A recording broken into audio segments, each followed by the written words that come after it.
పాపం పండింది, కుటుంబాన్ని కన్నీళ్లమయం చేసింది. యాకోబుకి ఏం అర్థం కావటం లేదు. యోసేపు అనే నా కొడుకు నాకు దూరం అయిపోయాడు, షిమ్యోనేమో బందీ అయిపోయాడు, ఇప్పుడు బెన్యామీన్ను తీసుకెళ్తానంటున్నారు.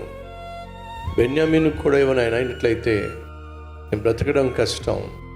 20 సంవత్సరాల క్రితం వాళ్ళు చేసిన పాపం ఈరోజు ఆ ఇంట్లో సుఖం లేకుండా చేసేసిందండి, సమాధానం లేకుండా చేసింది, శాంతి లేకుండా చేసింది, కన్న తండ్రికి నెమ్మది లేకుండా చేసింది. ఆ తర్వాత ఏమైంది? కళ్ళకు కట్టినట్టుగా వాక్యాన్ని అందిస్తూ అదే వాక్యాన్ని మీ కళ్ళకు కట్టినట్టుగా చూపించబోతున్నాను.